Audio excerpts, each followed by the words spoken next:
And केम छो welcome back to Vishwam speaks. तो आज के इस वीडियो में हम बात करने वाले हैं कल के मैच के बारे में जो था Delhi Capitals versus Punjab Kings के। और इसी मैच से हमको देखने को मिलेंगे हमारे ऋषभ पंत का कमबैक जो करीब 400 डेज के बाद होने वाला था क्रिकेट में।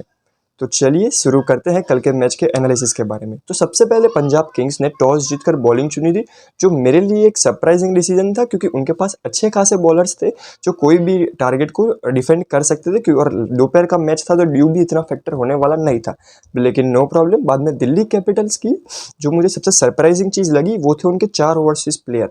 नोकिया को अगर टीम में नहीं थे तो उनके बाद मेरे को लगता था फोर्थ बॉलिंग ऑप्शन, मतलब एक फोर्थ ओवरसीज में एक बॉलिंग ऑप्शन में आप जायल रिचर्डसन को ले सकते थे, लेकिन वो गए थे साई होप की तरफ और मुकेश कुमार को उन्होंने रखा था इम्पैक्ट प्लेयर में, जो आगे चलकर उसी के लिए मुसीबत साबित हुआ।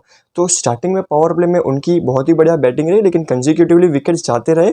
तो एक मोमेंट पर तो ये लग रहा था कि वो 140-150 के पार भी नहीं पहुंच पाएंगे, लेकिन उस मोमेंट पर उन्होंने एक रिस्क लिया और उन्होंने पॉवेल को इम्पैक्ट प्लेयर की तरह यूज़ कर लिया। तो जिसका मतलब ये था कि अब आगे के मैचेस में मुकेश कुमार गेम में नहीं आ पाएंगे, और जो मुझे लगता है एंड में उनको थोड़ा सा उनके लिए एक एक्स फैक्टर तरीके के सामने आया कि वो उनके लिए मुसीबत आई।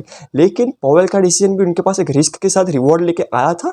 लास्ट ओवर में बहुत ही बढ़िया हर्षल पटेल की ओवर को उन्होंने निकाल दिया और एक रिस्पेक्टेबल टोटल लाइक 174 तक दिल्ली कैपिटल्स को पहुंचा दिया।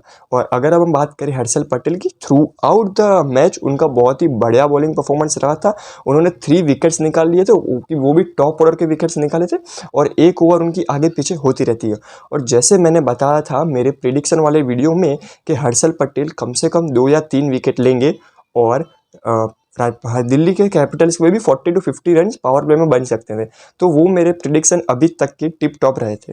तो चलिए 170 to 175 बोर्ड्स पर लग चुके थे। अब बारी आने वाली थी पंजाब किंग्स की बैटिंग में।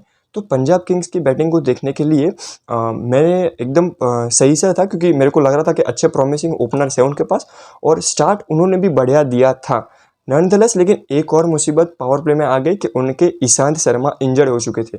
तो अब उनके दिल्ली के पास टोटल अपने 5 प्रॉपर बॉलर्स भी नहीं थे, और ये इम्पैक्ट प्लेयर जो मुकेश कुमार को नहीं लिया वो एक उनके लिए प्रॉब्लम आई। और बाद में ओपनर्स की विकेट जाने के बाद बहुत ही बढ़िया चलता रहा। और एक इंपॉर्टेंट डिसीजन पंजाब ने यहाँ पे ये ले लिया था कि उन्होंने सैम करन को नंबर 4 पर भेजा। ये एक बहुत ही टर्निंग पॉइंट साबित हुआ, क्योंकि पिछले सीजन में उनका टॉप ऑर्डर काफ़ी हिला डुला रह रहा था पंजाब का, और फिनिशिंग में और बाद में बैटिंग में प्रॉब्लम आ रही थी। लेकिन इस बार उन्होंने वो भी बढ़िया डिसीजन लिया और नॉनदलेस चेस ऊपर नीचे होते रहे, लेकिन लास्ट में मैच फंसी थी। पर दिल्ली के कुछ फील्डिंग एफर्ट्स लो होने की वजह से पंजाब वो मैच आराम से जीत पाई। तभी कुछ पॉजिटिव्स मैं बोलूँगा पंजाब कैपिटल्स के जिन्होंने मैच को अपने हक में किया। तो वो था सबसे पहले कैप्टनसी, अपने बॉलर्स को बहुत ही बढ़िया तरीके से रोटेट करा रहे थे शिखर धवन। और सेकंड नंबर पर मैं बात करना चाहूँगा कि सैम करन को top of the order promotion दिया, जो एक काफ़ी बढ़िया डिसीजन रहा।